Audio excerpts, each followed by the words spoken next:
siapa? Oh, Rosita ya? Dari mana Bu? Jakarta. Ibu ada singgung-singgung soal dicekal, diganggu sama Lucifer, itu maksudnya apa?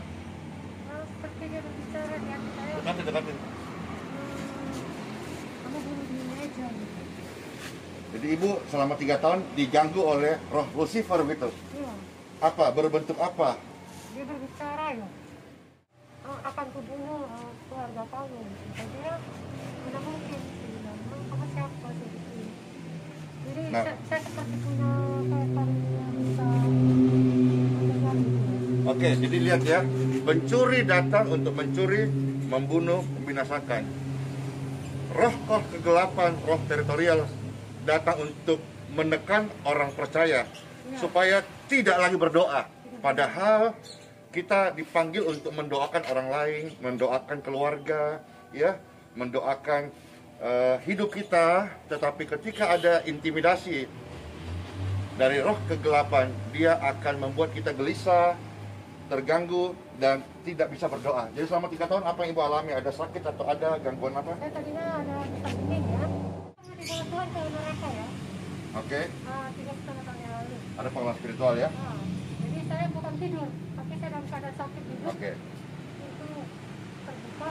Tuhan jadi lihat orang yang salib terbalik. Saya bilang anak saya itu orang yang salib terbalik. Berarti kalau mama masuk rumah sakit ini, kalau mama nggak bisa bertahan, mama mati. Oke. Baik. Free. Segala roh keasaan, roh yang menekan batinnya, saya bebaskan dia sekarang. Dalam nama Bapa, Putra, dan Roh Kudus, biarlah engkau menjadi seorang yang dipanggil Tuhan dengan anugerah untuk berdoa. Tetaplah berdoa. Nah, berkati sama tanganku, apa yang kukerjakan berhasil. Mulai hari ini, diberkatilah pekerjaan tanganmu. In Jesus' name.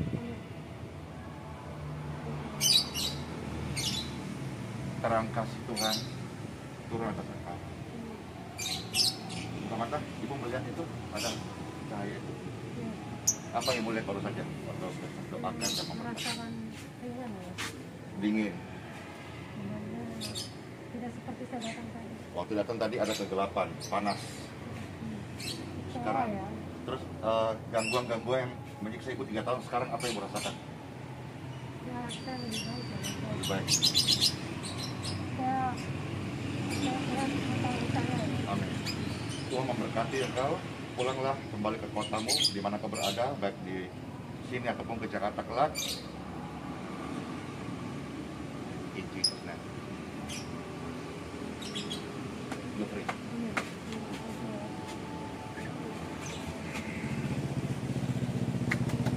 Amin. Terima kasih banyak. Terima kasih waktunya. Jadi Pak. Ya.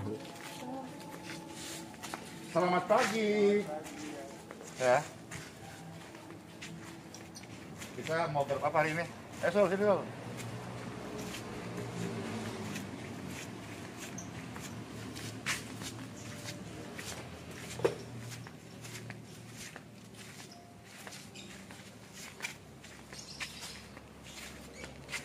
Oh, kabel sudah tarik ya?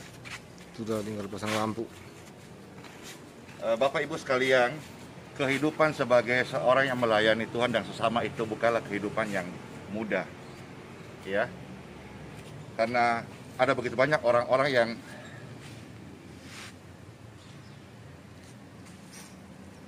kompleks masalahnya, lalu meminta pelayanan. Maka selalu pastor declare bahwa pelayanan itu setiap kota Tuhan sudah mengutus hamba-hambanya untuk berdoa, dan mereka dipercaya Tuhan bertanggung jawab untuk tempat itu, kota itu. Satu kota ada ratusan hamba Tuhan, bahkan ribuan mungkin. Tetapi itu pun masih kurang efektif ketika orang-orang yang kompleks masalah hidupnya, dan mereka berpikir seolah-olah hamba Tuhan secara total, secara instan menyelesaikan. Padahal sebetulnya selama kita dikatakan masih hidup, kita pasti masih memiliki tanggung jawab, baik itu pergumulan atau apa saja. Nah, pada saat ini Pastor mau share bahwa Pastor Andy selalu hamba Tuhan yang melayani, tetapi tidak membuat serta-merta Bapak Ibu sekalian yang punya pergumulan. Ya, karena dalam sehari-hari ini orang datang ya, ya, dengan berbagai masalah. Ada yang sampai maaf ya, mengancam, ya. Kalau tidak ditemui saya bunuh diri dan seterusnya. Ini kan sesuatu hal yang membuat kita apa ya? Ya, masalah mungkin kalau bertahun-tahun itu kan harusnya mendidik, mendewasakan kita, bukan membuat kita menjadi putus asa. Ingat, ujian kita hadapi untuk menjadikan kita naik kelas, bukan untuk jatuh. Oke ya. Jadi ada bagian-bagian hamba Tuhan, para pastor, gembala mendoakan, tapi ada bagian Tuhan tidak memberi engkau pencobaan melebihi kekuatanmu. Dan ketika ujian itu datang, Tuhan adalah setia. Dia pasti memberikan engkau jalan keluar. Oke? Ada tamu? Ya. Dan tamu-tamu yang datang ini, yang ini rasanya pastor nggak ada janjiannya. Cuma memang kalau pas lagi live begini atau lagi di jalan, ya memang ini kesempatan. Ada juga sih yang marah sama kita, yang merasa kecewa karena datang tidak ketemu. Ya karena memang tidak buat janji. Dan pada prinsipnya sabar sedikit lagi ya. Ini memang belum dibuka secara rutin, ya. Tapi sabar supaya pastor lebih giat bekerja supaya bisa semua selesai, ya. Ada yang merasa kita tidak maksimal karena nggak ketemu, ya. Jadi ketika saudara-saudara datang tanpa membuat janji, itu kan tidak menjadikan tanggung jawab pastor untuk harus ketemu, dalam arti bisa saya pastor lagi keluar atau tidak di tempat begitu. Jangan sampai menjadi miskomunikasi sehingga kita salah berpikir. Kemurnian pelayanan ini menjadi tercemar oleh karena pikiran-pikiran yang kita tidak mau terpimpin dan terbimbing. Oke ya, ayo kita lihat kenapa ada apa. Halo. Iya. Pak siapa? Dari mana? Iya. Pinggang. Iya. Gimana? Iya. Apa ini? Oh, kafe kerennya mantap. Ya, lagi dalam kondisi stroke ringan. Siapa stroke ringan? Saya kena mah akut. Ini sudah dari 2014. Bentar dulu. Ini tahu Pastor Andy dari mana ya? Saya dekatin, ikutin di YouTube. Ya. Dari ada keluarga di Pangkalan Bunda. Pangkal Bunda. Sarankan ke sini. Pangkal Bunda itu Kalteng ya? Iya. Nah, jadi lihat ya, gini. YouTube ini sangat-sangat membantu ya, banyak sekali menjadi media informasi, menolong sesama.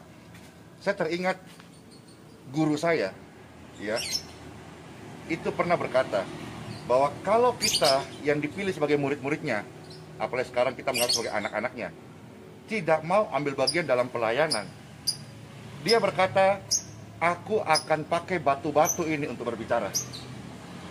Nah sekarang aplikasi YouTube ini berbicara banyak tentang kasih Tuhan, sehingga orang-orang bisa datang dan kita memiliki akses untuk menolong mereka, baik mendoakan, baik juga apa saja ya kompleksnya masalah manusia yang dihadapi hari-hari ini. Tetapi kita tidak dipilih dan dipanggil untuk menghakimi orang lain. Ya, kita nggak perlu menjelek-jelekan atau cari tahu kenapa penyebabnya. Yang penting kita kasih tahu, Jesus love you all people. Tuhan Yesus sayang setiap orang. Dan ketika pastor doakan, saya percaya karunia Roh Kudus akan turun kepada hati mereka. Ya, wah, lihat ya. Ini Bapak baju kuning ini. Ya, Pak. Sampai siapa, Pak? Michael. Gue Michael namanya. kayak Rolando. Ini Michael ini pasti gagal di zamannya nih. Iya. Nah, orang-orang, ya Pastor juga, ada yang banyak bertanya nih, Pastor tatoan, iya, dulu saya malu, sekarang saya nggak malu, dan tidak. Ya. Oh my god.